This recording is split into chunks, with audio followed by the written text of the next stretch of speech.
The sun hung merciless in the bleached sky above Dry Creek, its rays beating down on the parched earth like hammer blows on an anvil. Eli Rollins squinted against the glare as his horse picked its way along the dusty trail that served as the town's main approach. The animal's hooves kicked up small clouds of red dust that settled on everything: his worn leather chaps, the faded blue of his shirt, the week's worth of stubble on his jaw. He'd been riding since dawn from his ranch 40 miles north, and all for a few sacks of barley. The drought had hit hard this year, harder than most, and his horses needed feed. Town was the last place he wanted to be, but necessity had a way of making decisions for a man. Dry Creek appeared before him like a collection of weathered bones scattered across the desert floor. False-fronted buildings lined the main street, their painted signs faded and peeling under the relentless sun. A few horses stood tied at hitching posts, their heads low, tails swishing at flies. The smell of dust, horse sweat, and something sour, probably from the saloon, filled his nostrils as he rode down the center of the street. Eli dismounted in front of Morrison's general store. Looping his horse's reins around the post, he paused to pat the animal's neck, feeling the heat radiating from its coat. "Won't be long, boy," he murmured, then stepped up onto the wooden boardwalk. The store's interior offered blessed relief from the sun, though the air inside was thick and stifling. Shelves lined the walls, stocked with everything from canned goods to ammunition, fabric bolts to farming tools. The floorboards creaked under his boots as he made his way to the counter where Chester Morrison, the proprietor, stood talking with two other men. "Told her last week I couldn't extend no more credit," Morrison was saying, his voice carrying that particular tone of self-righteousness that set Eli's teeth on edge. Woman's got to learn to manage better, is all. One of the men, whom Eli recognized as Tom Garrett from the Double K Ranch, spat tobacco juice into a brass spittoon. "Miriam Harper's always been trouble, even before her husband died." "Died?" the third man snorted. "That's a kind way of putting it." Eli cleared his throat. "Afternoon. Need 3 sacks of barley, if you've got them." Morrison looked up, his merchant smile sliding into place. "Eli Rollins. Haven't seen you in town for months. 3 sacks? That'll be $12. As Eli counted out the money, the bell above the door chimed. The men fell silent as a woman entered, and the very air seemed to shift, growing heavier with unspoken judgment. She was younger than Eli had expected, given the harsh way the men had spoken of her. Maybe 25, with dark hair pulled back in a simple bun and wearing a faded calico dress that had seen better days.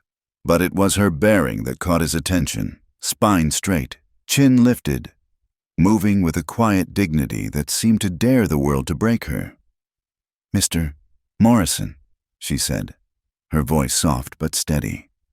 "I need flour, salt, and a tin of lard. Please." Morrison's face hardened. "Cash up front, Mrs. Harper. Like I told you before, I understand." She reached into a small purse and laid coins on the counter.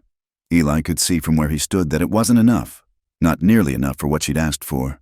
Morrison counted the coins slowly, deliberately, making a show of it. "This won't cover but half the flour and maybe the salt. No lard."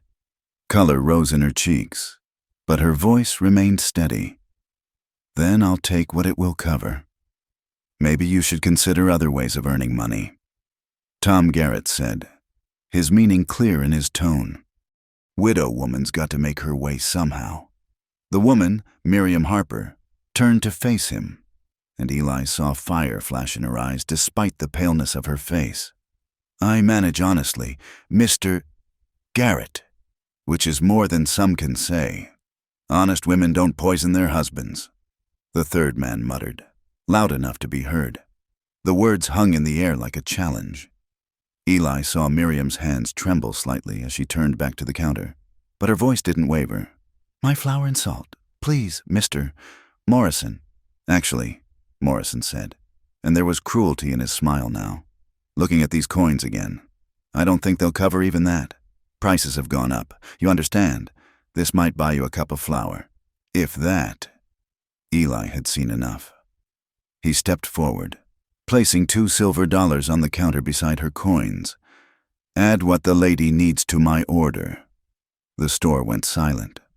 Miriam turned to look at him, and he saw pride warring with desperation in her dark eyes. Up close, he noticed the careful mending in her dress, the worn places on her boots, the way hunger had carved hollows beneath her cheekbones. "I can't accept," she began. "Not accepting anything," Eli said quietly, keeping his eyes on Morrison. "Store made an error in my favor last time I was here. This squares us up. Isn't that right, Morrison?" The storekeeper's face flushed, but faced with Eli's steady gaze, and perhaps remembering that Eli Rollins had a reputation for being good with his fists as well as his guns, he nodded reluctantly. "If you say so, I do." Eli turned to Miriam. "Ma'am, you go ahead and tell him what else you need."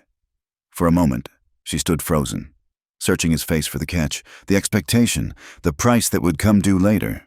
He'd seen that look before, on wounded animals, creatures that had learned not to trust kindness because it so often came with teeth. "Flour, salt, and lard," she said finally, her voice barely above a whisper. And a small bag of sugar. If it's not too much, my daughter, she—" "Whatever you need," Eli said, then turned away to give her the dignity of not being watched while she completed her purchases. He heard Morrison grudgingly filling her order, heard the rustle of paper as items were wrapped. The other men had fallen silent, but Eli could feel their stares boring into his back. He'd marked himself now, aligned himself with the town pariah. So be it. He'd never had much use for the good opinion of men who took pleasure in kicking people who were already down. When Miriam's purchases were complete, she paused beside him. "Thank you," she said quietly. "I'll find a way to repay you."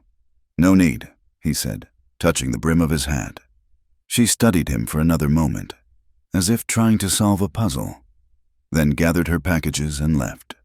Through the window, Eli watched her walk down the street, head high despite the weight of the packages and the heavier weight of the town's judgment. "You've made a mistake, Rollins," Morrison said once she was gone. "That woman's nothing but trouble." "Seems to me," Eli said slowly, "that a woman trying to feed her child in a town full of men who'd rather see her starve isn't the one making trouble." He paid for his barley and arranged to pick it up within the hour, then stepped back out into the blazing sun. Down the street, he could see Miriam Harper's slight figure growing smaller in the distance, walking toward the poor section of town where the respectable folks didn't venture. Eli stood there for a moment, wondering what had possessed him to get involved. He'd come to town for barley, nothing more. He had no business concerning himself with local troubles, with women who might or might not have poisoned their husbands, with children who needed sugar.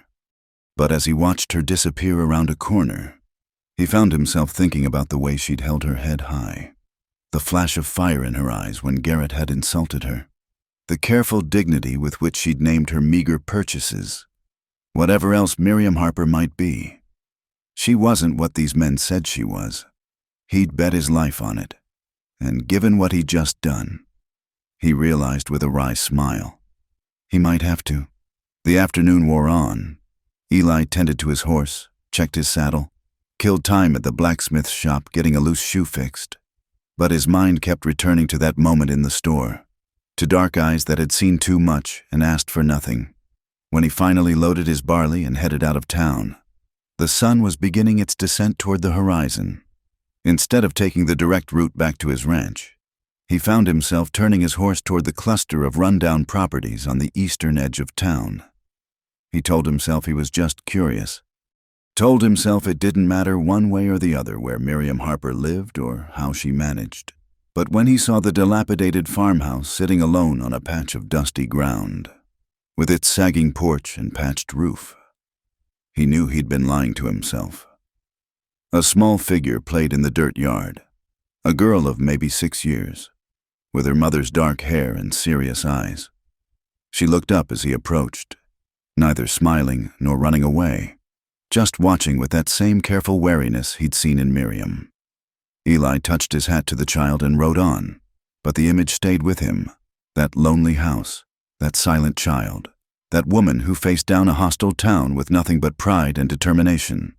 He'd come to Dry Creek for barley, but as he rode home through the gathering dusk, Eli Rollins had the unsettling feeling that he'd found something else entirely, something that would change the careful, solitary life he'd built for himself, something that might be worth the trouble it would surely bring. 3 days passed before Eli found himself back on the road to Dry Creek. He'd told himself he needed to check on a horse he'd seen at the livery, maybe pick up some tobacco.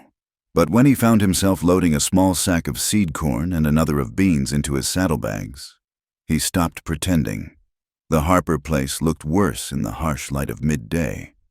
The fence posts leaned at drunken angles, held together by wire and determination. What had once been a vegetable garden was now just a patch of cracked earth with a few withered stalks poking through. The house itself seemed to sag under the weight of neglect. Boards weathered to gray, gaps showing between the planks where the chinking had fallen out. Eli dismounted at the gate, uncertain of his welcome. The little girl was nowhere in sight, but he could hear movement inside the house. He tied his horse to what remained of the fence and approached the porch, his boots stirring small clouds of dust with each step. Before he could knock, the door opened. Miriam Harper stood there, a kitchen knife in one hand, her face wary. When she recognized him, confusion replaced suspicion. "Mr. Rollins," he supplied. "Eli Rollins. Mr. Rollins." She didn't lower the knife. "What brings you here?" He gestured toward his horse. "Had some extra seed. Thought maybe—" He trailed off, suddenly aware of how this might look. A man didn't just show up at a widow's house without folks talking. Thought maybe the poor widow could use charity. Her voice held an edge sharp as the blade in her hand. Thought maybe someone trying to keep a garden alive in this drought could use seed that's going to waste in my barn, he corrected quietly. They stood there, measuring each other. Up close, without the town watching. He could see the exhaustion she carried like a weight on her shoulders. Her dress, the same one from 3 days ago, showed signs of recent mending, but her hair was neatly pinned, her apron clean, dignity maintained despite everything. Finally, she stepped back. "I suppose you'd better come in." The interior of the house was spare but clean. A table with 3 mismatched chairs, a wood stove that had seen better days, shelves holding a few dishes and the supplies he'd helped her purchase. Everything spoke of poverty held at bay by fierce pride. "Sarah," Miriam called, and the little girl appeared from what must have been a bedroom. "We have a visitor." The child studied him solemnly, then offered a small curtsy that nearly broke his heart. Where had she learned such manners? And why did she feel the need to use them on a dusty cowboy? "Would you like some water?" Miriam asked, and he heard what it cost her to make even that simple offer. "I'm fine, ma'am. Just wanted to drop off the seed and share some advice about planting in this soil, if you're interested." She set the knife on the table, and he saw her hands were trembling slightly. Why? The question hung between them. Why was he here? Why did he care? Why risk his reputation for someone the whole town had condemned? "My mother used to say that good seed should never go to waste," he said finally.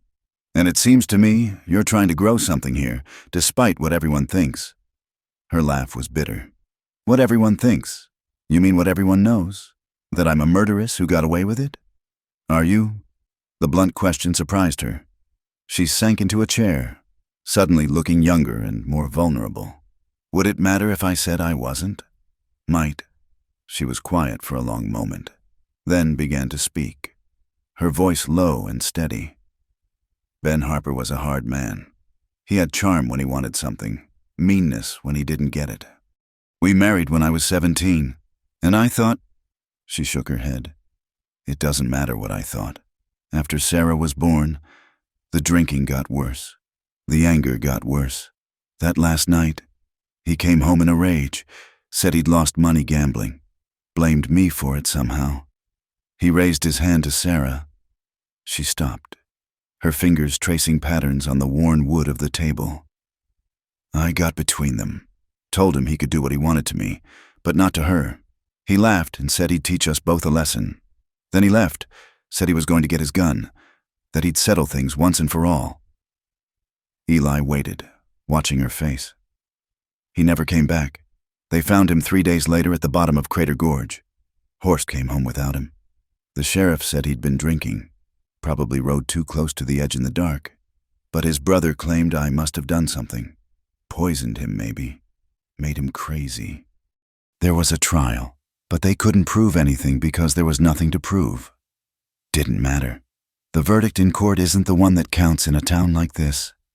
She looked up at him then, meeting his eyes directly. So no, Mr. Rollins, I didn't kill my husband, but I didn't mourn him either. Does that make me guilty? Makes you honest, Eli said. Sarah had crept closer during her mother's story. Now stood pressed against Miriam's side. The protective arm that went around the child was automatic, instinctive. The seed, Eli said, breaking the heavy silence. It's good for this soil. Plant it deep. Water at dawn or dusk to avoid the worst evaporation. I can show you some tricks for conserving moisture. And so he did. For the next 2 hours, Eli worked alongside Miriam in the ruined garden, showing her how to build small berms to channel water, how to recognize which soil still had life in it. Sarah followed them, silent as a shadow, carrying the seeds in her apron with the seriousness of a much older child. The sun was brutal, and Eli noticed how Miriam swayed occasionally, how she had to stop to catch her breath. When was the last time she'd eaten a proper meal? But she didn't complain, didn't stop, just kept working with a determination that both impressed and worried him. When they'd planted half the garden, he called a halt. That's enough for today.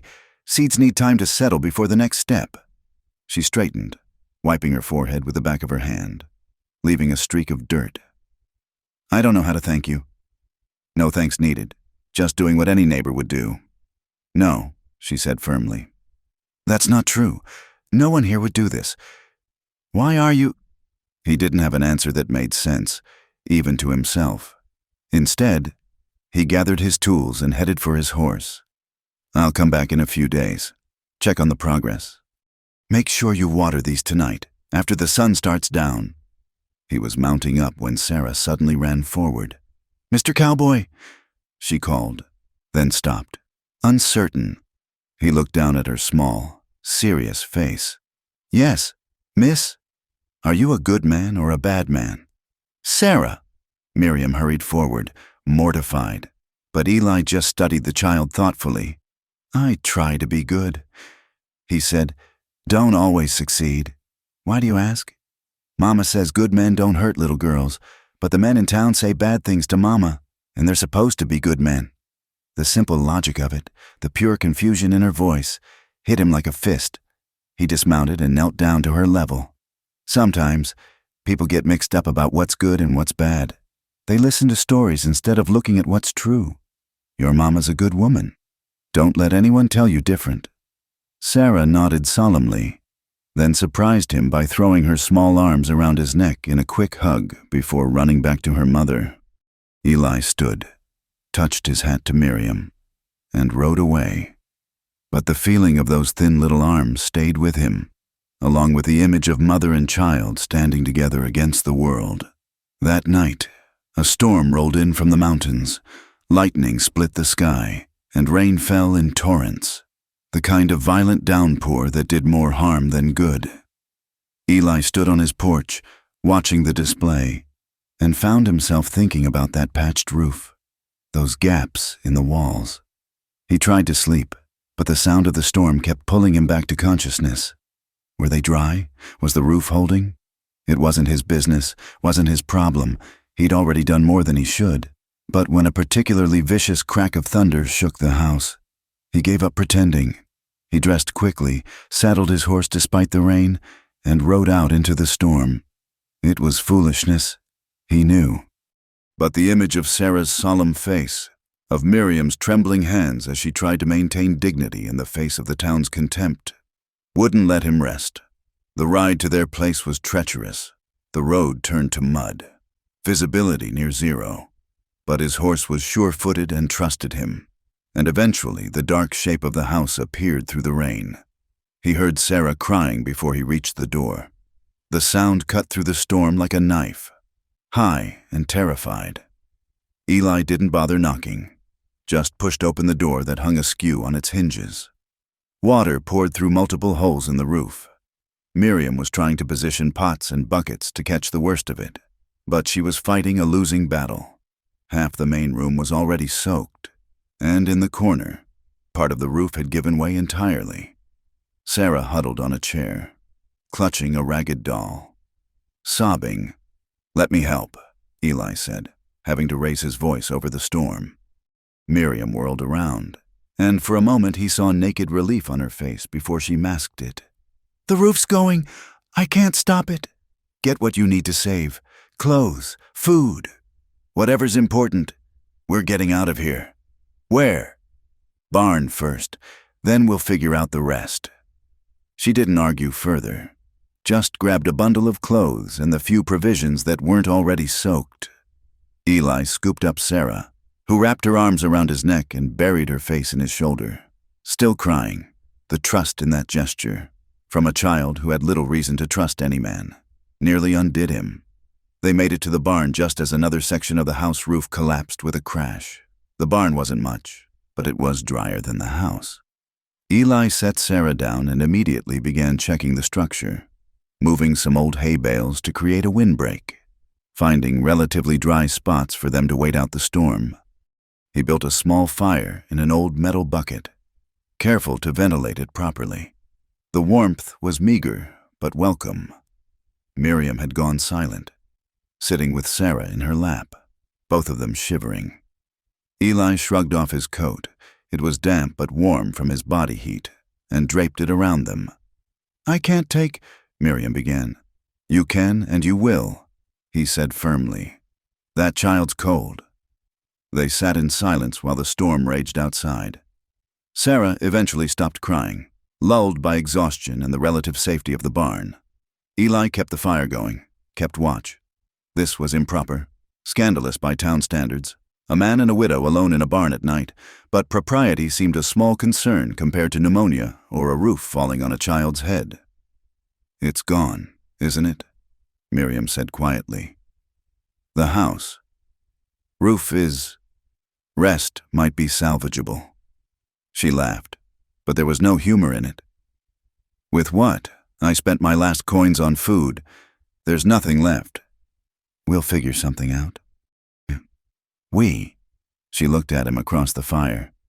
"There's no we, Mr. Rollins. You've been kind, kinder than anyone has a right to expect. But this isn't your problem." "Maybe not," he agreed. "But I'm making it mine anyway." "Why?" The word came out almost as a wail. "Why do you care what happens to us?" He was quiet for a long moment, listening to the storm, watching the firelight play across their faces. Why did he care? Because of a child who asked if he was good or bad? Because of a woman who held her head high when the world tried to break her?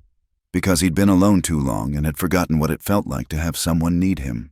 "My brother died 5 years ago," he said finally, "ambushed by rustlers. I was supposed to be with him that day, but I'd gone to town instead, drinking, gambling, being a fool." He paused, the memory still sharp. "By the time I got back, it was too late. Found him shot, dying slow. Held him while he went." Miriam said nothing, just watched him. "Told myself I'd never stand by again while people needed help. Never take the easy road when the hard one was right. Your girl asked if I was good or bad. Truth is, I'm trying to balance the scales. Don't know if it's possible. But I keep trying." The fire popped, sending sparks up. Sarah stirred but didn't wake. "I don't want to be anyone's penance," Miriam said softly. "You're not. You're just someone who needs help, and I'm someone who can give it." They sat in silence after that, waiting for dawn, waiting for the storm to pass. When pale light finally filtered through the barn's gaps, Eli stepped outside to assess the damage. The house was a disaster. Half the roof gone, Water damage throughout, but the walls still stood, and walls could be rebuilt. He made his decision then, standing in the muddy yard with the sunrise painting the wet world gold. He'd help them, not out of guilt or duty, but because somewhere between that moment in the store and this morning after the storm, Miriam Harper and her daughter had become important to him. It would cause talk. It would damage his reputation. It might cost him business and friendships. But as he watched Miriam emerge from the barn, Sarah's hand in hers, both of them wearing his coat like a tent, he found he didn't care about any of that. He'd come to town for barley. He'd found something worth infinitely more. The morning after the storm dawned clear and merciless, as if the sky had exhausted all its sympathy in the night's deluge. Eli stood in the wreckage of what had been the Harper home, calculating what could be saved and what would need to be rebuilt from scratch. The damage was worse in full daylight. Half the roof gone, water stains spreading like bruises across the walls, floorboards warped and splitting. "I can help for a few hours," he told Miriam, who stood in the doorway clutching a bucket, as if she could bail out disaster one pail at a time. "Then I need to get back to my ranch, gather proper tools and materials." She nodded, her face carefully neutral. He'd learned already that she wore that expression like armor, protecting herself from both kindness and cruelty with equal determination. They worked in relative silence, salvaging what they could. Sarah helped by carrying smaller items outside to dry in the sun, clothes, blankets, the few books they owned. Eli noticed how carefully the child handled each water-damaged item, as if she understood that these meager possessions were all that stood between them and complete destitution. By noon, the heat had become oppressive. Eli had removed the worst of the damaged roofing, covering the exposed sections with an old tarp he'd found in the barn. It wouldn't hold against another storm, but it might keep the dew off for a night or two. He was securing the last corner when he heard horses approaching. 3 riders appeared on the road, and Eli recognized them immediately. Sheriff Watson, a thin man who wore his authority like an ill-fitting coat, flanked by Tom Garrett and another rancher named Pike Stevens. "Rollins," the sheriff called out as they drew near. "Heard you were out here." Eli climbed down from the roof, noting how the men positioned themselves, not quite surrounding him, but making their numbers clear. "Sheriff, boys, what brings you out this way?"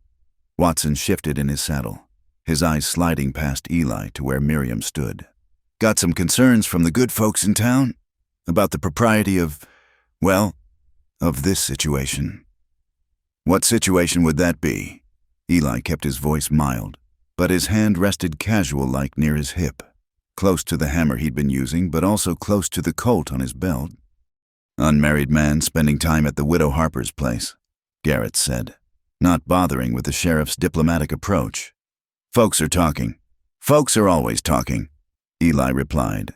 "Seems to me they might find better uses for their tongues, like asking why a woman and child were left to face that storm in a house not fit for animals."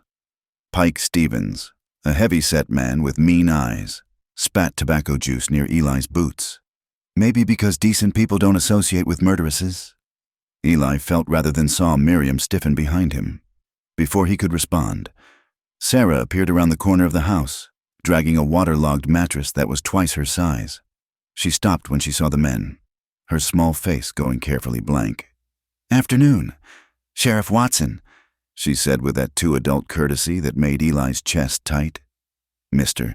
Garrett, Mr. Stevens." The sight of the child, thin, working like a grown person, addressing them with more manners than they'd shown her mother, seemed to momentarily shame even these hard men. Watson cleared his throat. "You helping your mama, little one?" "Yes, sir. The storm knocked our house down. But Eli is helping us fix it." She looked at Eli with such trust it nearly broke him. "He's teaching me about building. Says I'm a good helper." That's good," Watson said, clearly uncomfortable. Garrett wasn't so easily deterred. "Still doesn't look right. Rollins, you want to play carpenter? Fine. But you shouldn't be here alone with her. Give the woman ideas." "What ideas would those be?" Eli asked, his voice dropping to a dangerous quiet. That someone in this town has a shred of Christian charity? That maybe folks who call themselves good might actually do good instead of just flapping their gums about it? Watch your tone, Stevens growled. Or what? Eli stepped forward. You'll run me out of town? Try it. You'll talk bad about me? Already started, I'm sure. You'll make business difficult for me? Most of my dealings are outside Dry Creek anyway. He looked each man in the eye. I'm fixing a roof for a woman and child who need shelter. If you've got a problem with that, then maybe you should examine your own consciences instead of riding out here to examine mine. The tension stretched tight as fence wire. Watson, ever the politician, tried to diffuse it. Now, no need for anyone to get heated. We're just concerned about appearances, is all. Maybe if someone else was here too. A woman from town. Which woman? Miriam spoke for the first time, stepping out from behind Eli. Which of the good ladies of Dry Creek would lower herself to help me? Mrs. Morrison, who crosses the street when she sees me coming. Mrs. Garrett, who tells her children I'm a witch. Or perhaps Mrs. Stevens, who suggested at the general store that I should consider selling myself since I'd already sold my soul. The men had the grace to look uncomfortable at that. Even hard men sometimes flinched when faced with the consequences of their women's cruelty. Ma'am, Watson started, but Miriam wasn't finished. Mr. Rollins is the only person in this town who's shown us a moment's kindness. If you want to make something ugly out of that, then the ugliness is in your minds, not in his actions. She lifted her chin, every inch the lady despite her patched dress and work-roughened hands. Now, if you'll excuse us, we have work to do. Unless you've come to help? The silence that followed was answer enough. Watson turned his horse. Just be mindful of appearances. Rollins, for everyone's sake. After they left, Eli found Miriam trembling, her brave facade crumbling. They'll make trouble for you now, she said. I shouldn't have spoken like that. You spoke the truth, Eli said. Nothing wrong with that. She laughed bitterly. The truth doesn't fix roofs or buy food or protect little girls from cruel words. No, he agreed. But it's a start. They returned to work, but the visit had cast a shadow over the day. Eli could see Miriam pulling back into herself, could see her wrestling with the cost of accepting his help. When he finally prepared to leave for his ranch, she stopped him at the gate. Don't come back, she said quietly. Please, you've done more than enough, and I won't have you ruined for our sake. He studied her face, saw the resignation there, the weary acceptance of someone who'd learned not to hope. I'll be back tomorrow with lumber and proper tools. We'll need to start early if we want to get the roof frame up before the heat gets too bad. Didn't you hear me? I said, I heard you. I'm choosing not to listen. He mounted his horse. You can be as proud as you want, Miriam Harper, but that pride won't keep the rain off Sarah's head. I'll be here at dawn. He rode away before she could argue further, but he caught a glimpse of her face as he left. Surprise, frustration, and something else that might have been the first fragile shoot of hope. The next morning, true to his word, Eli arrived at dawn with a wagon loaded with lumber, nails, and tools. He'd spent good money on the materials, more than he should have. But the memory of Sarah dragging that sodden mattress had loosened his purse strings. Miriam was already up, had coffee, thin and bitter but hot, waiting for him. I still think this is a mistake, she said by way of greeting. Noted, he replied, accepting the cup gratefully. Where's Sarah? Sleeping. She had bad dreams all night, kept thinking the rest of the roof would fall. They set to work as the sun climbed. Eli showed Miriam how to measure and cut, how to hold a board steady while he nailed, how to check if something was level. She was a quick learner, her hands steady despite their city-bred softness. By the time Sarah woke and joined them, they'd made significant progress on the frame. The child appointed herself water-bearer, bringing them cups throughout the morning, watching everything with those two serious eyes. When Eli let her hammer in a few nails under his careful supervision, her face lit up with the first real smile he'd seen from her. "I'm building," she announced proudly. "I'm helping build our house." "You surely are." Eli agreed, ruffling her hair. "Best assistant I've had in years." They worked through the heat of the day, and by evening had most of the new roof frame in place. Tomorrow they'd start on the shingles, but for now, it was enough. Eli's back ached. His hands were raw despite his calluses, and he'd sweated through his shirt twice over. But seeing the structure taking shape, seeing Miriam's careful hope and Sarah's excitement made every ache worthwhile. As the sun set, painting the desert in shades of gold and crimson, Miriam called them for supper. It was simple fare, beans seasoned with wild herbs, cornbread, and preserves that she'd somehow saved from the storm. But sitting at that rickety table, with Sarah chattering about her day's adventures in building and Miriam allowing herself small smiles, it felt like a feast. "Mr. Eli," Sarah said suddenly, "are you going to live here now?"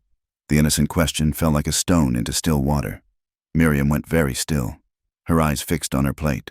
"No, sweetheart," Eli said gently.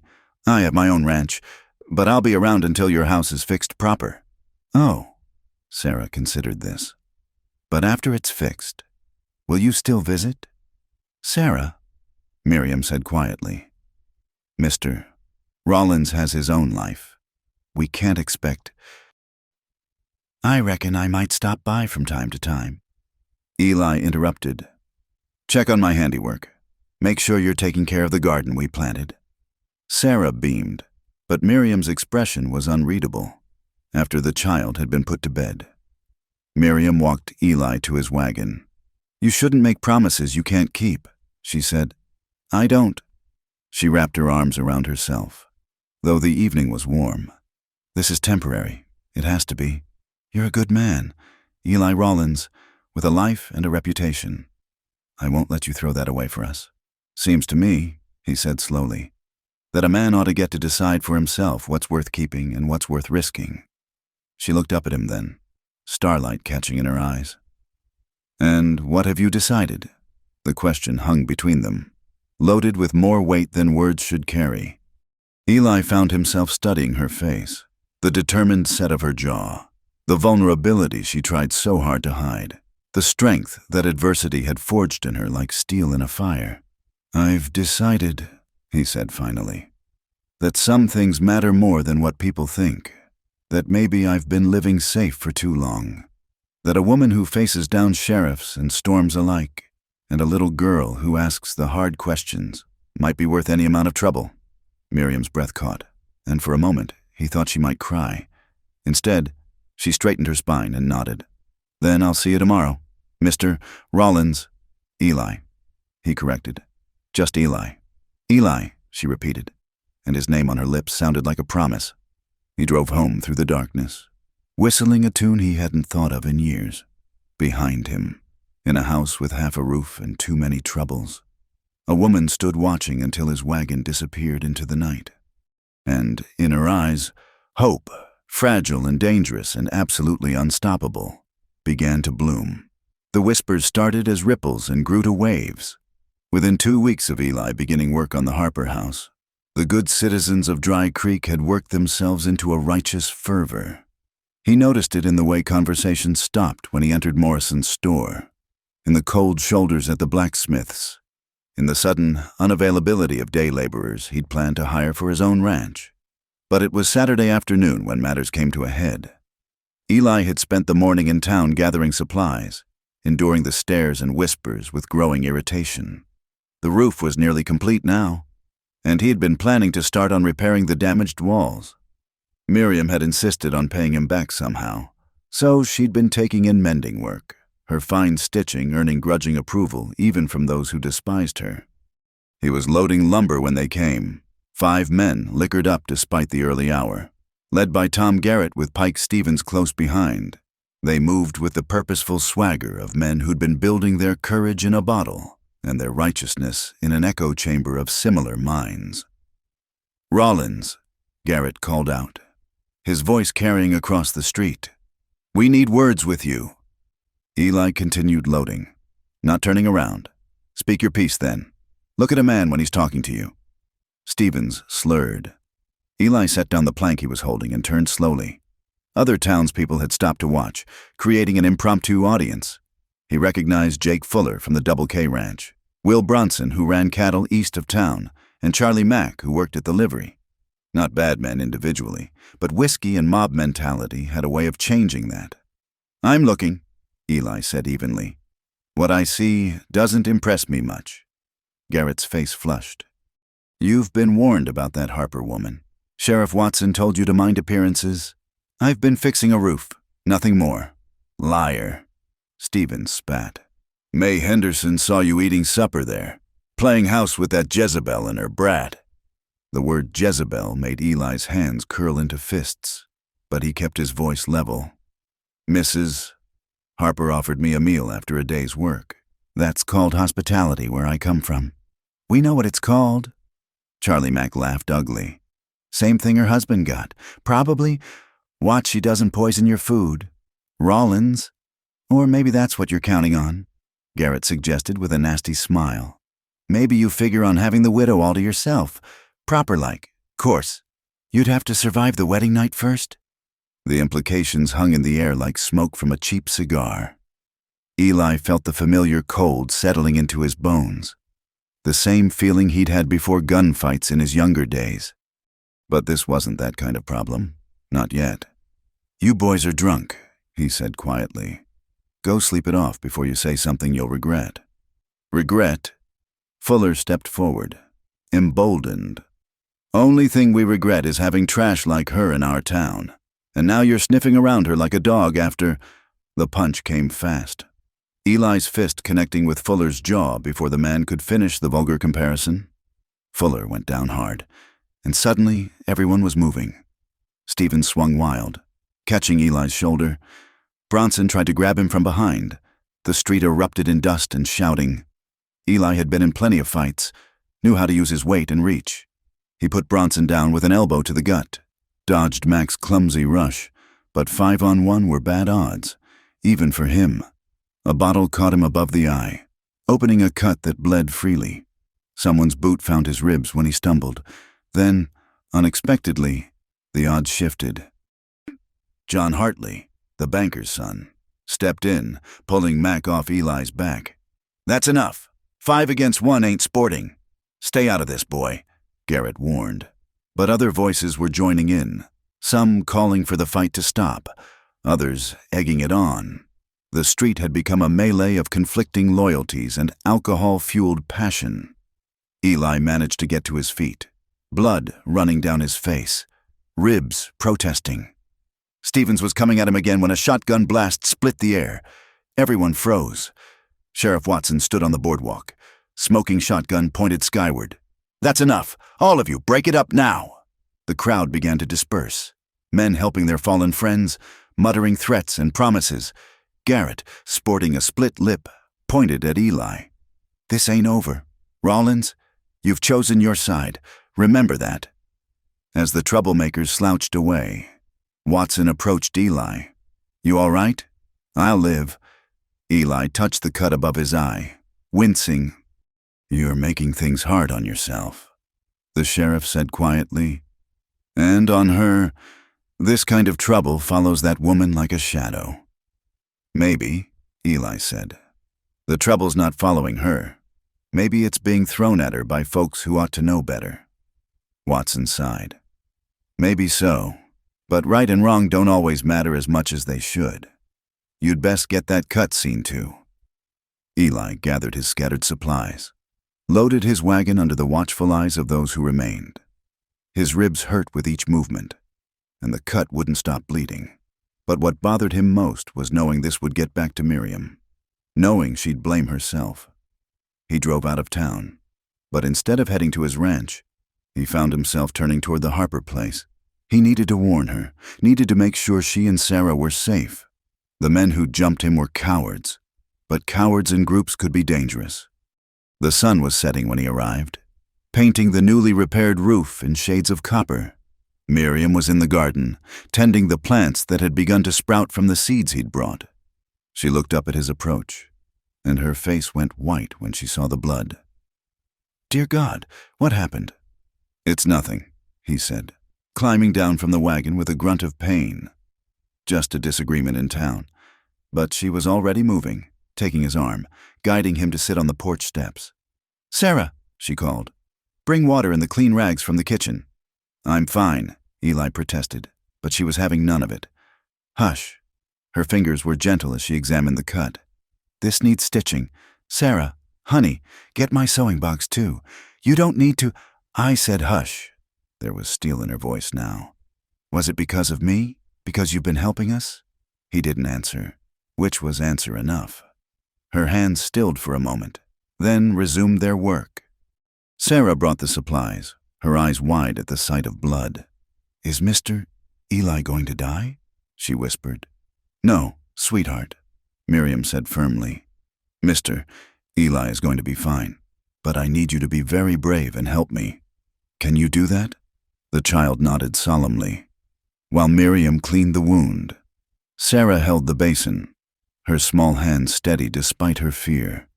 The tenderness of it, this woman and child caring for him with such matter-of-fact competence, made his throat tight. This will hurt, Miriam warned, threading a needle. I've had worse. She worked quickly, her stitches neat and precise. Eli focused on her face to distract from the pain, the concentration in her eyes, the way she bit her lower lip, the strand of hair that had escaped her bun and curved along her cheek. When she finished, she sat back, blood on her hands and apron. There, that should hold.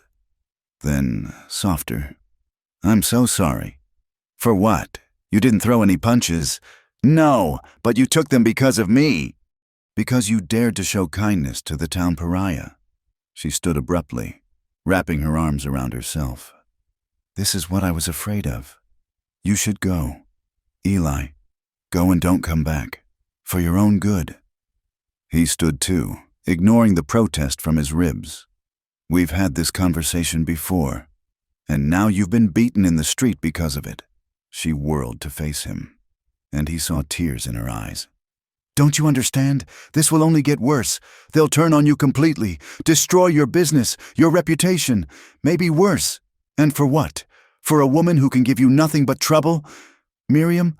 No! The word came out broken. I won't have it. I won't have you hurt because of me. God knows I've caused enough pain in this world. You haven't caused anything, Eli said firmly. Small-minded people and their poison caused this. Fear and gossip and too much whiskey caused this. Not you. She laughed bitterly. The reason doesn't matter when you're bleeding. Sarah had been watching this exchange with growing distress. Now she tugged on Eli's pants leg. You're not going away forever, are you? You promised you'd visit. Eli knelt down to her level, wincing. I keep my promises, little one. Even if people are mean to you? Especially then. Sarah threw her arms around his neck, careful of his injuries. Good, because Mama smiles when you're here, and she doesn't smile much other times. Sarah, Miriam's face flushed, but Eli was looking at her over Sarah's shoulder, seeing the truth of the child's words in Miriam's embarrassed expression. Is that so? He asked softly. Miriam turned away, busying herself with gathering the medical supplies. Children say all sorts of things. Children tell the truth more often than adults. Eli countered. He set Sarah down gently. Why don't you go wash up for supper, sweetheart? Your mama and I need to talk. After Sarah went inside, Eli approached Miriam where she stood at the porch railing, looking out at the darkening desert. Those men today, he said quietly. They think they know you, think they have you all figured out. But they don't see what I see. And what do you see? Her voice was barely a whisper. I see a woman who's been knocked down but keeps getting up, who faces each day with courage even when the whole world's against her, who's raising a little girl to be kind and brave despite everything. He paused, choosing his words carefully. I see someone worth fighting for. She turned to him then, and in the dying light, he could see the battle in her eyes, hope warring with fear, longing with practicality. I'm not worth your life, Eli Rollins. Shouldn't I get to decide that? They stood there, close enough to touch but not touching, the desert evening wrapping around them like a blanket. Somewhere a coyote called, and the first stars began to appear. "Stay for supper," she said finally. "Let me at least feed you before you go home." "Trying to poison me after all?" he asked with a slight smile. She almost smiled back. Maybe just a little. They ate by lamplight, beans and biscuits and the last of the preserved peaches. Sarah chattered about the garden, about a lizard she'd seen, about anything except the violence that had brought Eli here bloodied. But underneath the normal conversation ran a current of change, of decisions approaching like riders on a dark road. When Eli finally prepared to leave, Miriam walked him to his wagon. "They'll come here next," she said quietly. "Those men, when going after you isn't enough, they'll come here." "Then I'll be here too," Eli said simply. "You can't protect us all the time." "Maybe not, but I can try." She reached up suddenly, her fingertips ghosting over the stitches she'd placed. "I wish," she began, then stopped. "What do you wish?" "I wish we'd met in another life. Another place where you could court me proper, without blood and threats. Where Sarah could play without checking over her shoulder. Where we could just be." The wistfulness in her voice nearly undid him. Without thinking, he caught her hand, held it against his cheek. "This is the life we have," he said softly. "But maybe we can still make something good from it." For a moment, she leaned into him, allowing herself that small comfort. Then she pulled away, stepped back. "Good night, Eli. Be careful going home." He drove away into the darkness, his ribs aching, his head throbbing, but his resolve stronger than ever. Behind him, a woman stood watching until the night swallowed him whole, her hand pressed to her heart as if holding something precious and fragile inside.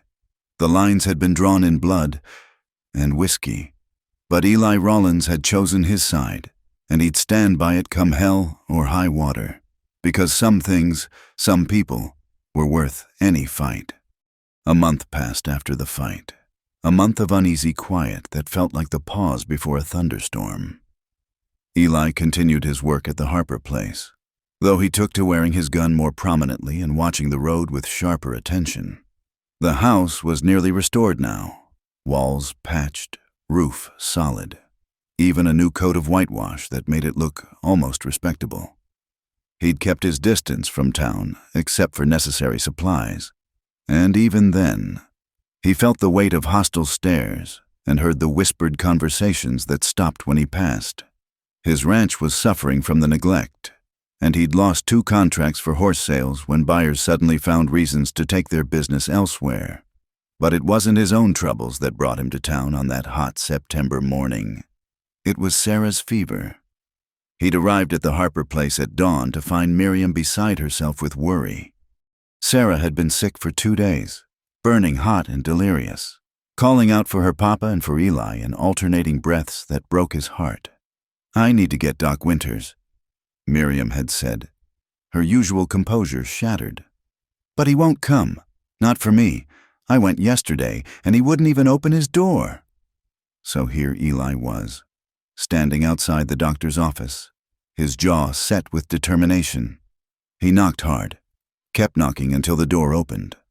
Doc Winters was a thin man with spectacles and the soft look of someone who'd never missed a meal or faced a hard day's labor. He took one look at Eli and tried to close the door, but Eli's boot was already in the way. "There's a sick child needs tending," Eli said without preamble. "I heard the Harper girl." Winters adjusted his spectacles nervously. "I can't help with that." "Can't or won't? Does it matter? I have my reputation to think of. My other patients." Eli pushed the door open wider, stepped inside despite Winters's protests. "Your other patients? You mean like Tom Garrett's boy when he broke his arm last spring? Or Pike Stevens's wife when she had that difficult birth? Funny how your reputation didn't stop you from helping them. That's different.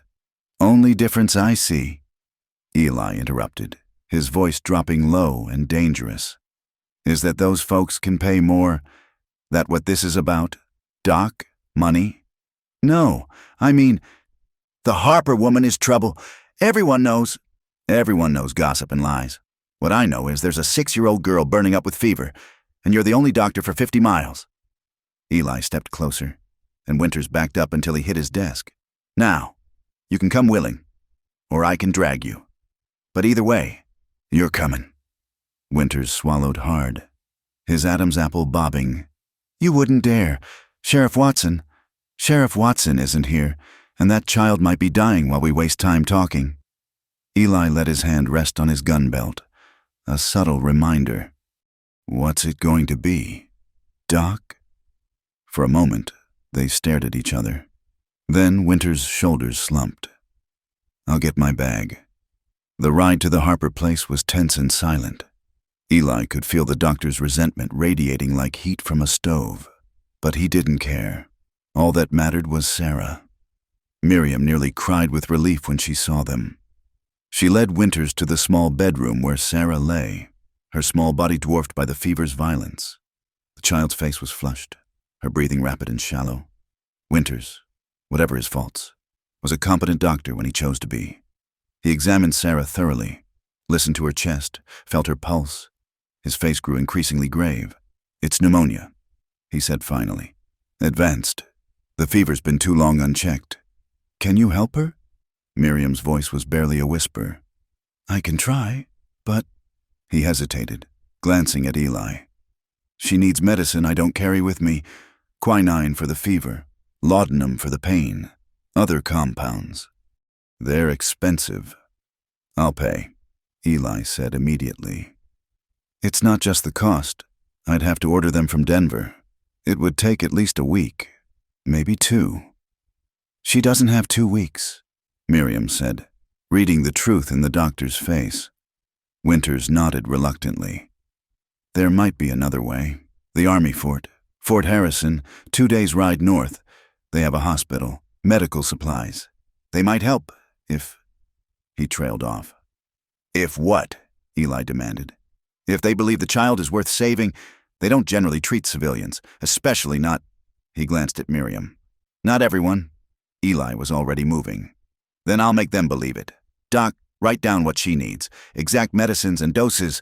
Miriam, pack light. We're leaving within the hour. We can't just ride to an Army fort and demand, watch me. Eli's voice brooked no argument. Doc, you'll stay here. Keep her stable till we get back. And you'll do your best. Or I'll know why. Winters nodded, perhaps recognizing that arguing with Eli in this mood was pointless. He began writing out the medical requirements while Eli helped Miriam prepare for the journey. Within an hour, they were on the road. Eli had rigged a travois behind his horse, padding it with blankets to make a bed for Sarah. Miriam rode her old mule, staying close to her daughter's side. The child was wrapped in quilts despite the heat, alternating between fever dreams and moments of painful clarity. The journey was hellish. The September sun beat down mercilessly, and they had to stop frequently to give Sarah water and wipe her burning skin with damp cloths. At night, they made camp under the stars, taking turns watching over the child. It was during the second night, as Eli tended the fire while Miriam dozed exhaustedly beside Sarah, that the child woke clearly for the first time in days. Mr. Eli? Her voice was tiny, cracked. He was beside her immediately. I'm here, little one. Are we going on an adventure? Something like that. We're going to get you medicine. Make you all better. She was quiet for a moment. Then, am I dying?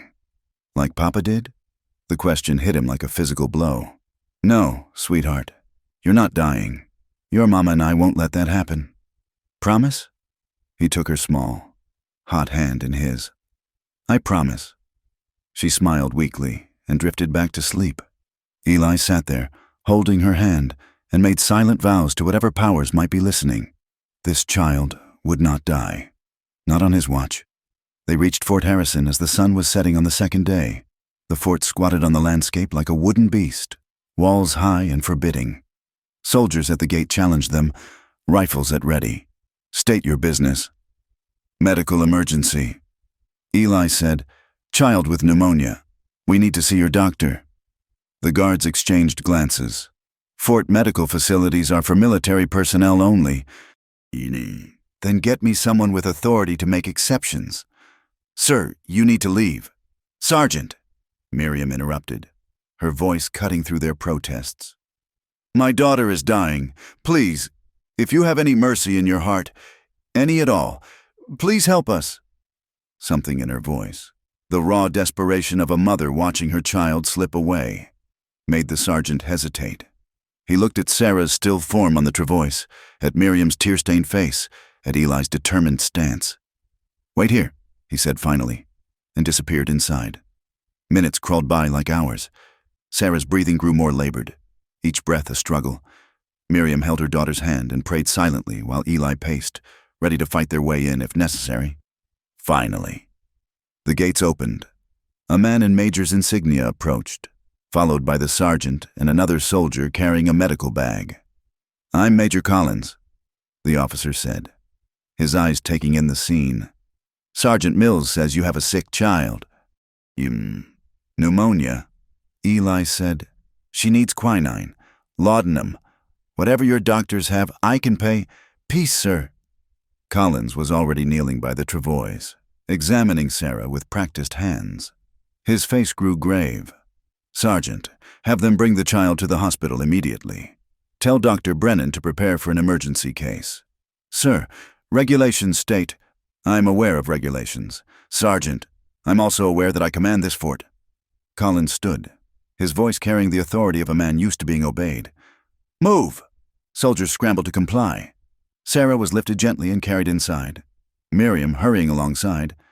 Eli started to follow, but Collins stopped him. You're not the child's father. It wasn't a question. Eli met his gaze steadily. No, but I'm the one who got them here. Collins studied him. And the mother?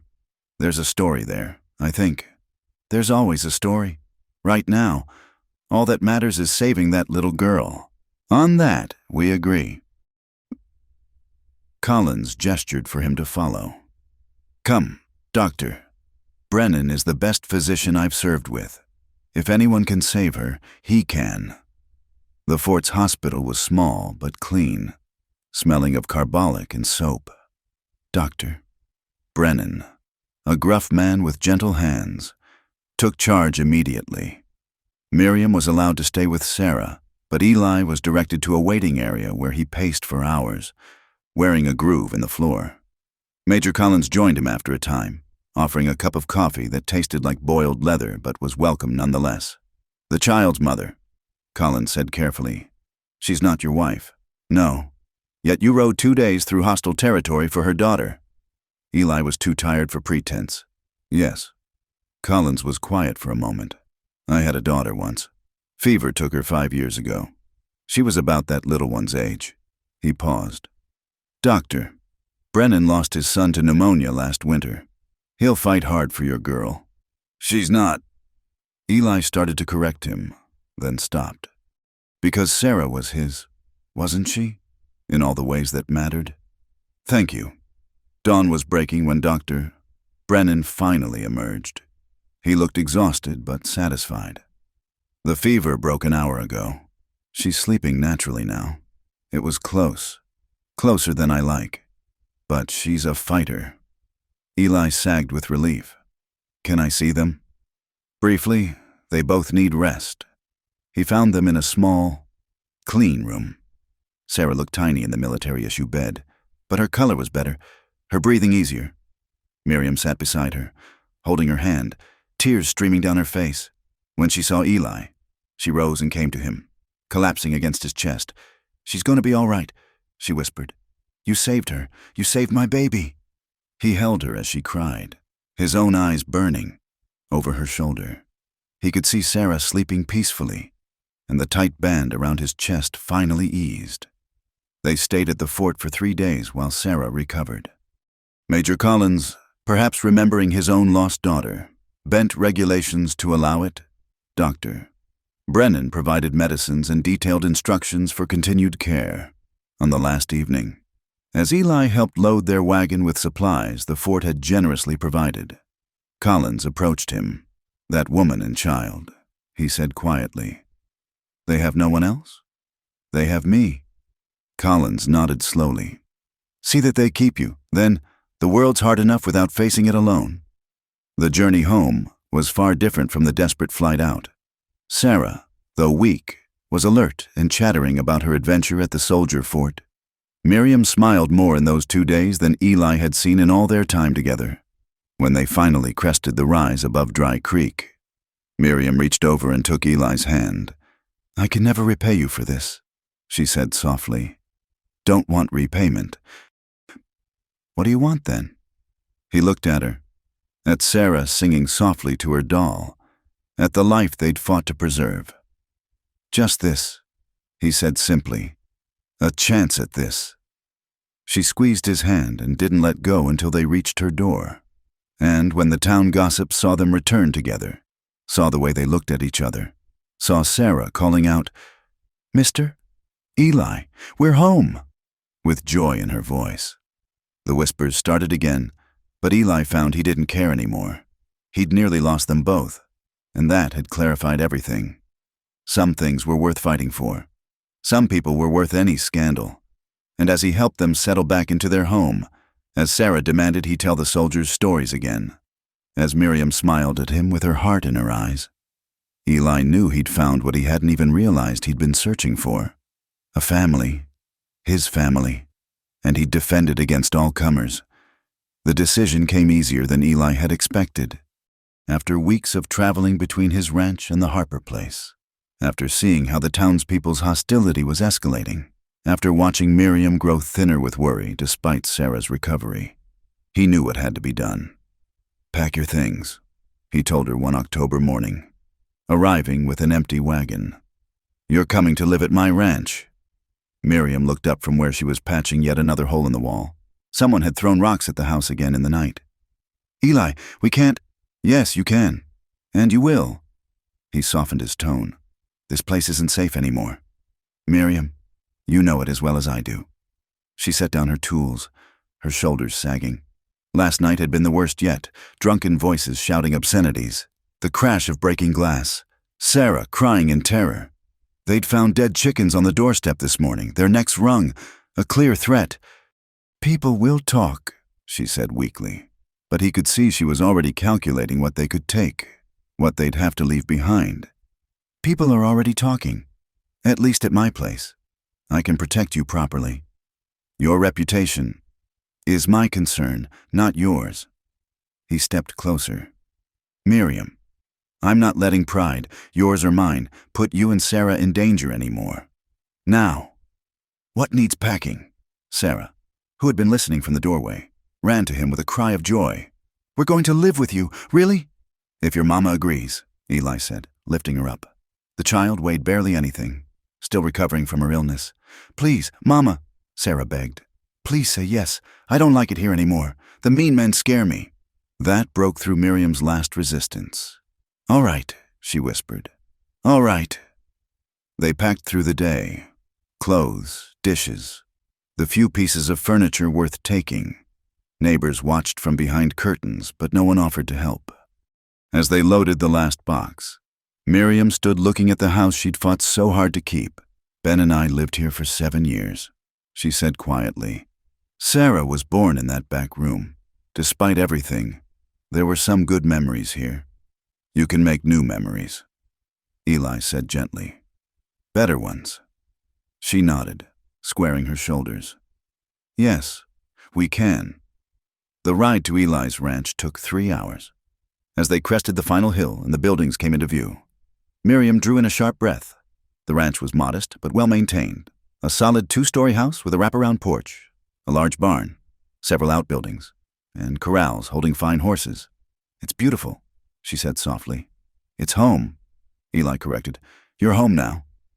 The house interior was clearly a bachelor's domain, functional but sparse, lacking the touches that made a place welcoming. But it was clean, solid, and safe. Eli had prepared the 2 spare bedrooms, laying out fresh linens, even putting wildflowers in a jar on Sarah's nightstand. This is my room? Sarah asked in wonder, touching the quilt on the bed. All mine. All yours, little one, Eli confirmed. And your mama's is right next door. That first evening was awkward. They moved around each other carefully, uncertain of the new boundaries. Miriam insisted on cooking supper, seeming to find comfort in the familiar activity. Sarah explored every corner of the house, exclaiming over discoveries, books on shelves, a chess set, a guitar in the corner. "Do you play?"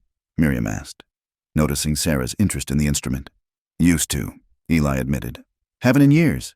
Will you play for us sometime?" "Maybe." After Sarah was put to bed, exhausted from the day's excitement, Eli and Miriam sat on the porch. The night was clear, stars brilliant in the desert sky. "I need to be useful," Miriam said abruptly. "I won't be a kept woman. Eli, I need to earn our place here." "You don't need to earn anything. You're here because you're kind, because you're good. I know." She turned to face him. "But I need this for me. Let me help with the ranch work. Let me cook, keep house, whatever's needed. Please." He studied her face in the lamplight, seeing the pride that was as much a part of her as breathing. "All right, ranch could use a woman's touch anyway." She smiled, the tension easing from her shoulders. "Thank you." They sat in comfortable silence for a while, listening to the night sounds, coyotes in the distance, horses shifting in the corrals, the whisper of wind through cottonwoods. "Eli," she said eventually, "what are we doing?" He knew what she meant. The question that had hung between them for months, unspoken but always present. "I don't rightly know," he admitted. "But I know having you and Sarah here feels right, more right than anything has in a long time." "The townspeople won't accept this. They'll make trouble for you." "Let them try." His voice hardened. "This is my land, my home. I'll defend it and everyone in it." She shivered slightly, though the night was warm. Without thinking, Eli shifted closer, his arm going around her shoulders. She stiffened for a moment, then relaxed against him.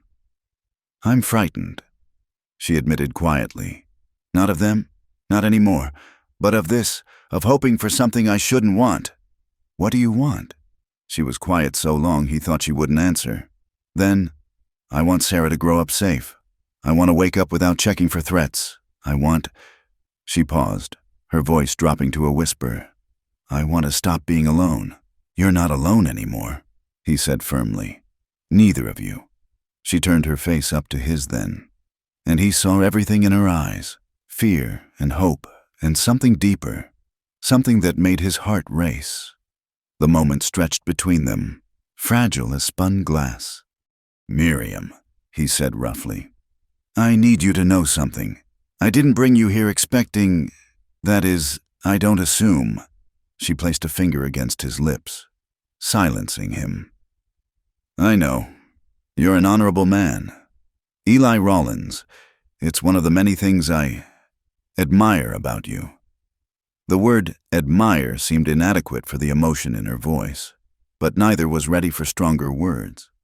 Not yet. The next days fell into a pattern. Miriam transformed the house with small touches, curtains at windows, flowers on tables, the smell of baking bread. Sarah followed Eli around the ranch like a shadow, asking endless questions about horses and cattle and ranch life. In the evenings, they ate together like a family. And sometimes Eli would bring out the guitar and play simple songs that made Sarah clap and Miriam smile. It was domestic and peaceful, and everything Eli hadn't known he'd wanted. But underneath ran a current of awareness between him and Miriam, growing stronger each day. It came to a head 2 weeks after they'd moved in. A storm blew in suddenly while Eli was out checking the herd.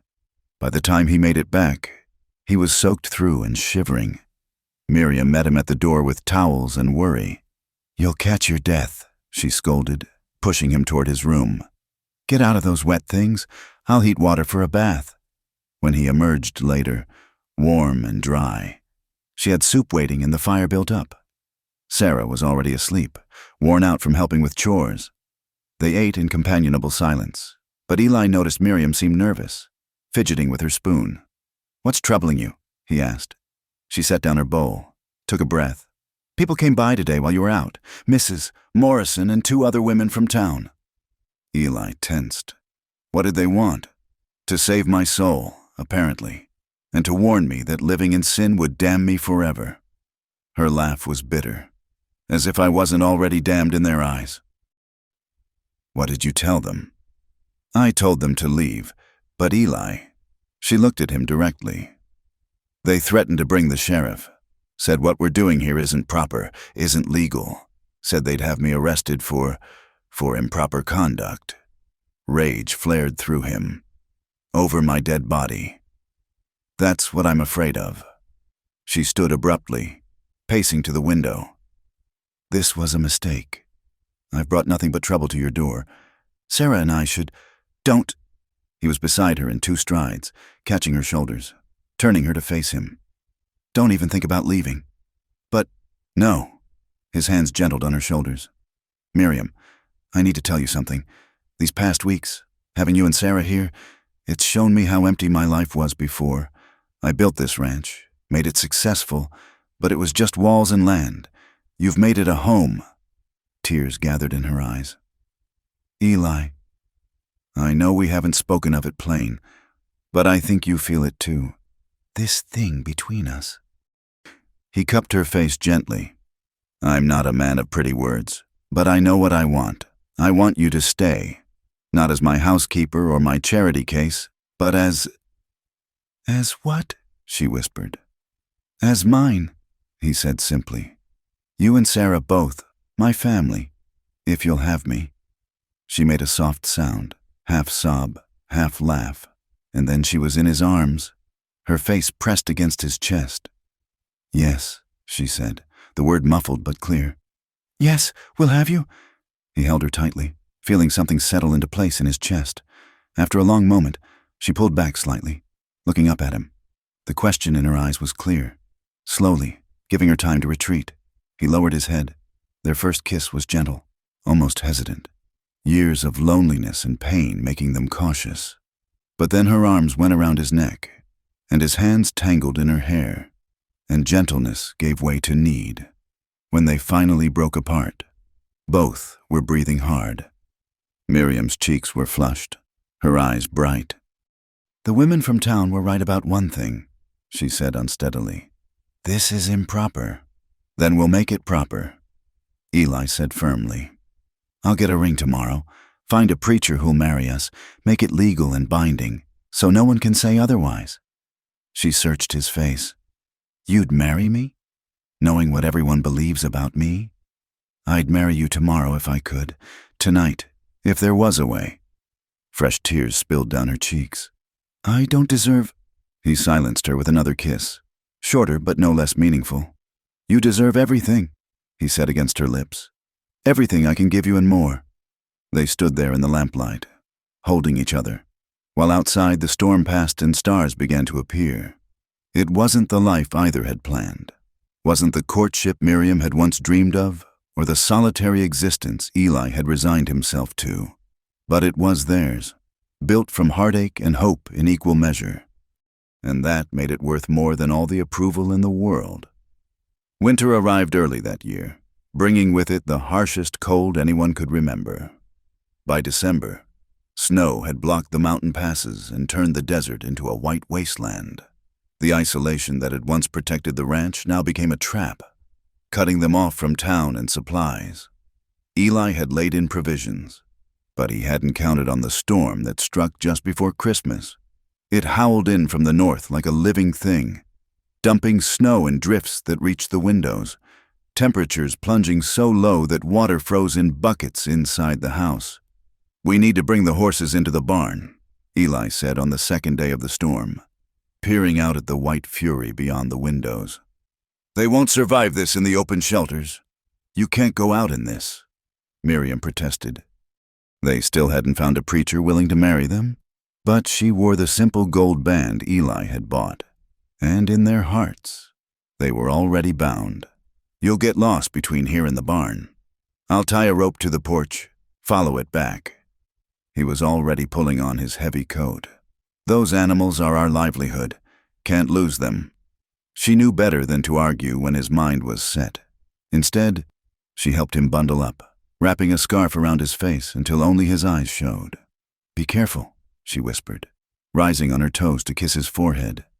"Come back to us." The journey to the barn, normally a 2-minute walk, took 20 minutes of fighting through snow that reached his waist in places. The wind hit like fists, trying to knock him down, steal his breath.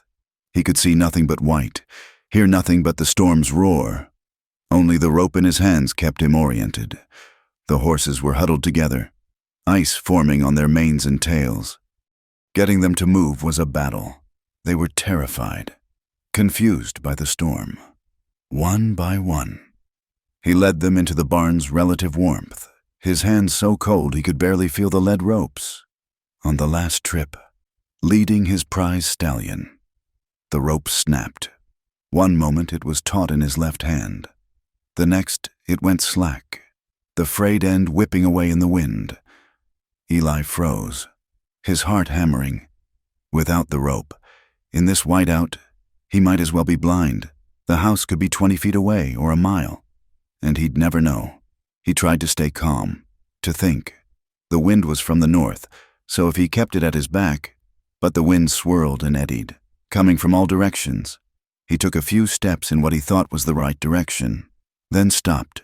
This was how men died, wandering in circles until they froze.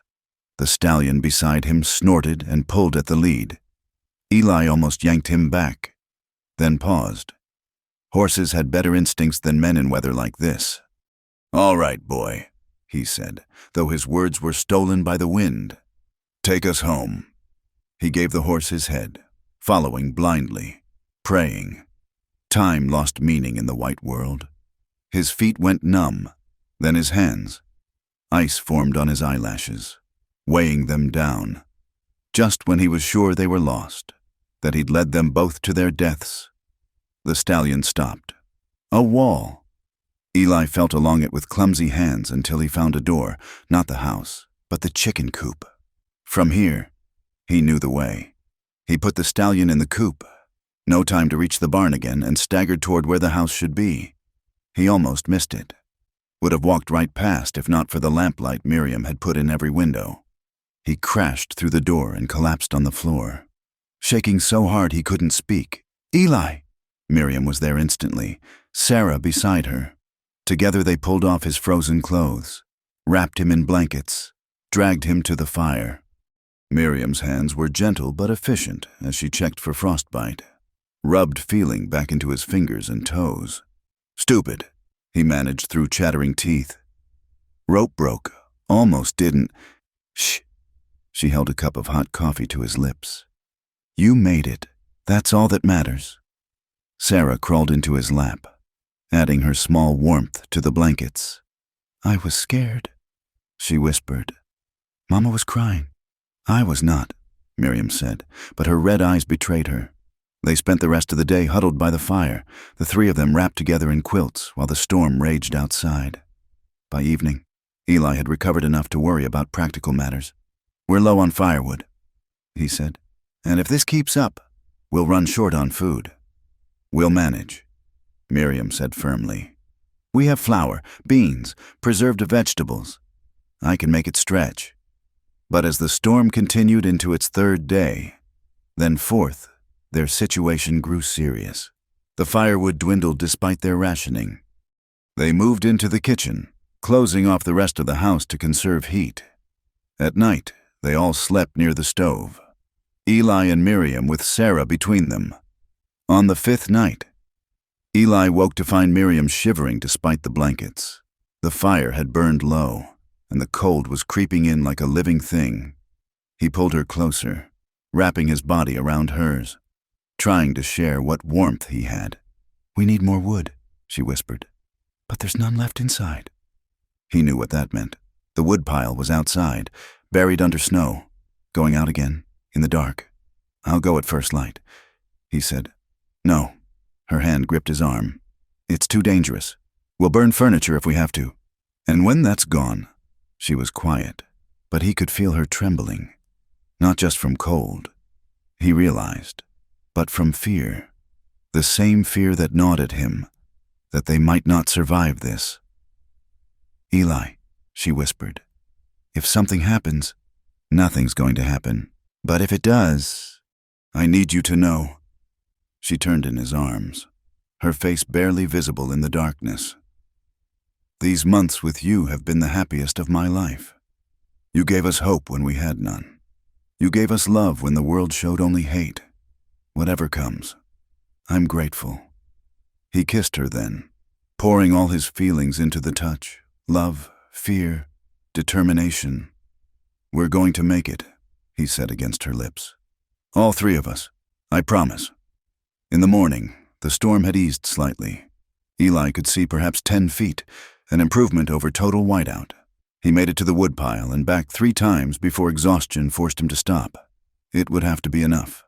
Sarah developed a cough that afternoon, the sound sharp in the cold air. Miriam tried to hide her panic, but Eli saw it in her eyes. They both remembered too well her bout with pneumonia. "Just a cold," Sarah insisted bravely. "I'm not really sick." They moved her bed directly next to the stove, piled every blanket they had on her small form. Miriam made tea from the herbs she'd dried last summer, spooned it into Sarah despite the child's protests that it tasted awful. That night, as Sarah's cough worsened, Eli made a decision. "I'm going for help at first light." "You can't. The snow—" "Fort Harrison is closer than town. If I can make it there—" "If," Miriam repeated. "If you make it, and if you don't, Sarah and I die here alone." The harsh truth hung between them. Together, they might survive until the storm broke. Divided, they were all at risk. "Then we wait," he said finally. Together. The storm broke on the 7th day. Eli woke to silence so complete it was almost frightening. He eased away from Miriam and Sarah, peered out the window. The sun was rising on a world transformed, everything buried under pristine white. But the sky was clear, brilliantly blue. "It's over," he breathed. They ventured out together, marveling at the snowdrifts that had reshaped the landscape. The barn was nearly buried, just the roof showing. Several of the smaller outbuildings had collapsed under the weight, but the house stood strong. And they were alive. It took 2 days to dig out enough to check on the animals. They'd lost some chickens, but the horses and cattle had survived. The stallion in the chicken coop whinnied when he saw Eli, as if to say, "I told you I'd get us home." A week later, when the roads were finally passable, John Hartley arrived from town with supplies. He looked surprised to find them well. "Folks in town figured you'd froze," he said bluntly.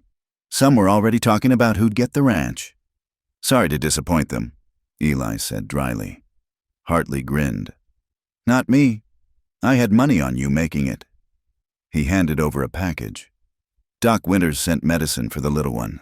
Said to use it if the cough persists. And there's mail, including something official-looking."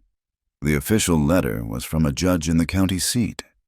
Miriam's hands shook as she read it aloud. Her former brother-in-law had filed a claim on her husband's land, the house they'd fled, without her there to contest it. The claim had been granted. "It's gone," she said numbly. "The last tie to my old life." Eli took the letter, fed it to the stove. "Good riddance. Your life is here now." That night, as they lay in their bed, for they no longer maintained the fiction of separate rooms, Miriam traced patterns on his chest. "During the storm, when I thought we might die, all I could think was that I'd never really told you." She paused, gathering courage. "I love you, Eli Rollins, not from gratitude or need, but truly, you're the best man I've ever known." He pulled her close, his throat tight. "And I love you, both of you, more than I knew a man could love." They held each other as moonlight streamed through the window, painting the snow-covered world silver. They'd survived the worst winter could throw at them.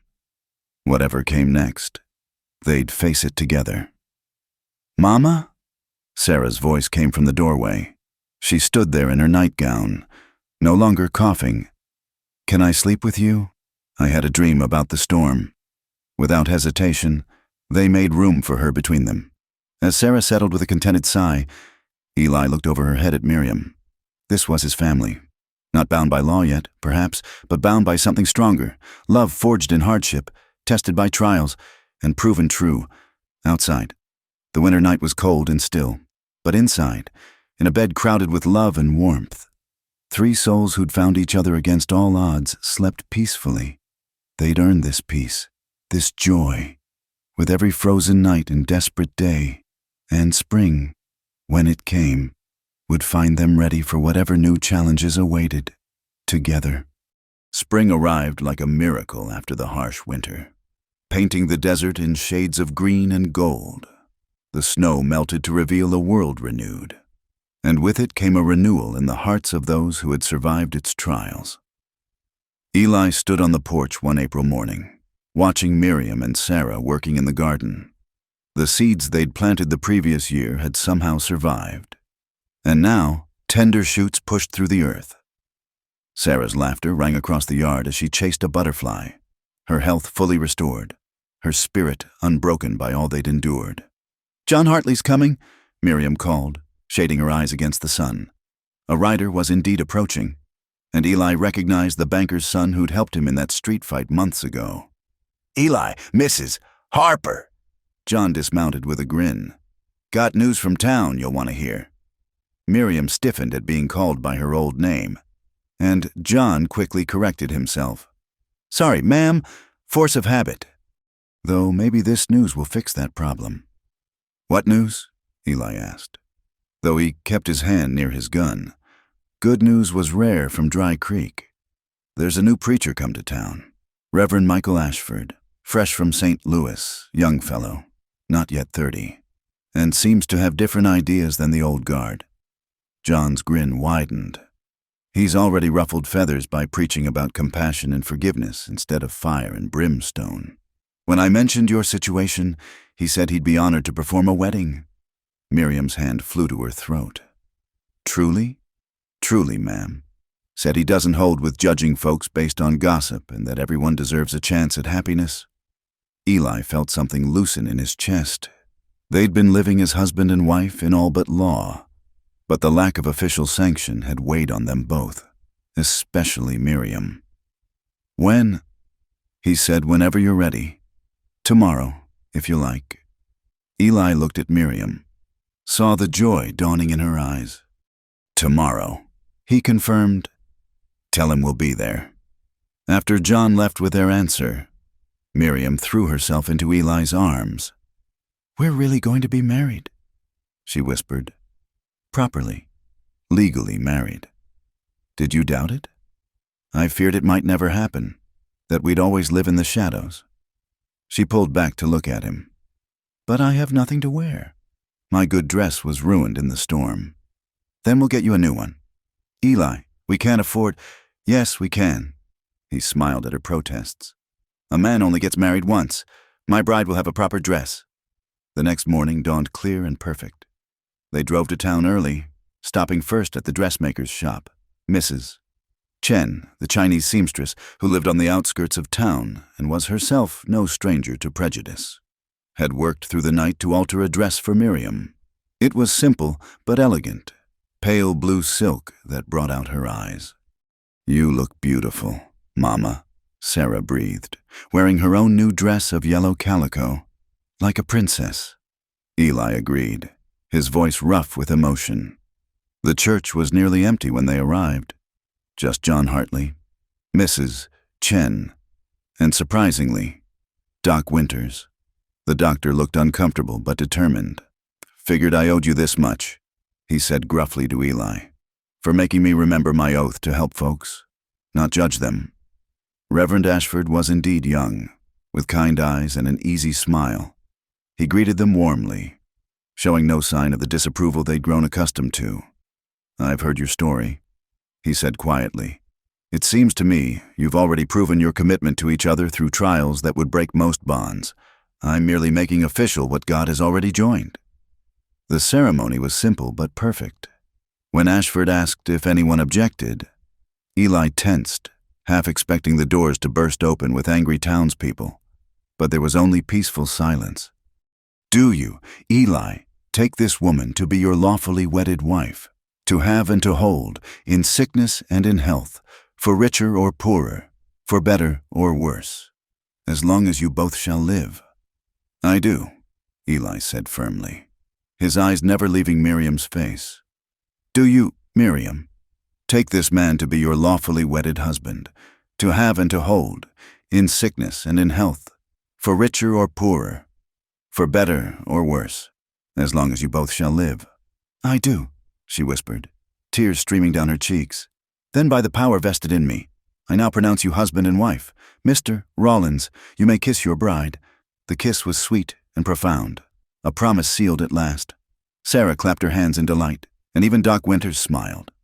As they signed the marriage certificate, making it legal and binding, Miriam's hand shook slightly. "Miriam Rollins," she murmured, testing the name. "It sounds right." They returned to the ranch as a truly married couple. The weight of uncertainty finally lifted. That evening, as they sat together watching the sunset, Sarah playing with her doll nearby, Miriam took Eli's hand. "I have something to tell you," she said softly.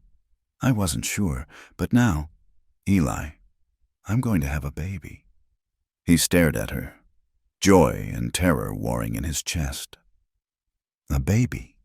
She nodded, suddenly uncertain. "I know we haven't talked about children. If you're not happy—" He silenced her with a kiss that left no doubt about his feelings. "Happy doesn't begin to cover it," he said roughly. "When?" "Late summer. I think August or September." Sarah, who had been listening, ran to them. "A baby? I'm going to have a brother or sister?" "Yes, sweetheart," Miriam confirmed, pulling her close. "How do you feel about that? Can I teach them things? Like Mr. Eli taught me about horses?" "Of course you can," Eli said, ruffling her hair. "You'll be the best big sister in the territory." The months that followed were a time of quiet joy. Miriam bloomed with pregnancy, her face gaining a glow that made her more beautiful than ever. The ranch prospered as other ranchers, seeing the stand Eli had taken and respecting his courage, began doing business with him again. Even some townspeople, influenced by Reverend Ashford's sermons on forgiveness, began to thaw in their attitudes. The baby came on a blazing hot day in early September. Eli paced the porch while Mrs. Chen, who'd become a close friend, helped with the delivery. Sarah sat with him, holding his hand. "Is Mama going to be all right?" she asked. "Your Mama's the strongest woman I know," Eli assured her, though his own heart was racing with fear. When the baby's cry finally rang out, both Eli and Sarah jumped up. Mrs. Chen appeared at the door, smiling. A son, Mr. Rollins, healthy and loud. Eli rushed inside to find Miriam holding a tiny bundle, her face exhausted but radiant. "Come meet your son," she said. The baby was perfect, tiny fists waving, face red with indignation at being thrust into the world. When Miriam placed him in Eli's arms, something fundamental shifted in his universe. "What shall we name him?" Miriam asked. Eli thought of his brother, lost to violence, of new beginnings and second chances. "Samuel," he said. "Samuel James Rollins, after my brother, but his own man." "Samuel," Sarah repeated, touching the baby's hand with one finger. "Hello, Samuel. I'm your big sister. I'm going to take care of you." As autumn progressed, their life settled into new rhythms. Sarah proved to be a devoted sister, helping with the baby and telling him elaborate stories. Miriam juggled motherhood and ranch work with grace, and Eli found himself happier than he'd ever imagined possible. One evening in late October, as they sat on the porch, Eli with his guitar, Miriam nursing Samuel, Sarah playing with the new barn kittens, Tom Garrett rode up. Eli tensed, his hand moving to his gun, but Garrett raised both hands peacefully. "Not here for trouble, Rollins," he said, dismounting slowly. "Here to apologize." Eli said nothing, waiting. Garrett removed his hat, turning it in his hands. "I was wrong. About Mrs., about your wife, about you, that preacher, Ashford. He's been talking about how we've been acting ain't Christian, and seeing you all here, happy, family-like." He paused, struggling. "My own wife left me last month. Said she couldn't stand my meanness anymore. Made me think about things. "What do you want, Garrett?" Eli asked, not unkindly but wary. "Just to say I'm sorry, and to tell you that if you need anything, help with Roundup, whatever, you can count on me." He looked at Miriam. "Ma'am, I said terrible things. I hope someday you can forgive me." Miriam studied him for a long moment, then nodded slightly. "Everyone deserves a second chance. Mr. Garrett, even you." After he left, they sat in thoughtful silence. Change came slowly to places like Dry Creek, but it did come. As winter approached again, they were ready. The woodpile was stocked high, the pantry full, the house tight against the wind. But more than physical preparations, they had the warmth of family to see them through. One night, as snow began to fall softly outside, Eli found himself standing in the doorway of the children's room. Sarah slept peacefully in her bed, one arm flung over her doll. Samuel slept in his cradle, making small baby sounds. Miriam appeared beside him, slipping her arm around his waist. "What are you thinking?" she whispered. "About how I came to town for barley," he said softly. "Just needed to feed my horses, and instead, you saved us, and we saved you right back." He turned to her, seeing in her face all the love and trust that had grown between them. "I've been thinking about what Sarah asked me once, whether I was a good man or a bad man. And what's your answer? I'm a man who tries, who fails sometimes, succeeds sometimes, but who knows one thing for certain." He drew her close. "I'm exactly where I'm supposed to be." Outside, the snow continued to fall, blanketing the world in pristine white, but inside the Rollins house, warmth and love created their own climate, proof against any storm. They'd traveled a hard road to reach this moment, through prejudice and violence, storms and sickness, fear and uncertainty. But every trial had only forged their bonds stronger until they stood unbreakable. A widow who'd been condemned by gossip, a cowboy who'd lived alone too long, a little girl who'd needed a father, and now a baby boy born into love. They were family, bound by choice and strengthened by adversity. And in the end, that was worth more than all the easy roads never taken. Thank you, dear listeners, for joining me on this journey through the American frontier, where love bloomed despite hardship and prejudice. I'm curious to know where in the world you're listening to this story. Please share in the comments below. Don't forget to subscribe to the From Wild West channel for more tales of courage, redemption, and romance from the Old West. What did you think of Eli and Miriam's story? Share your thoughts. I'd love to hear how their journey touched your heart.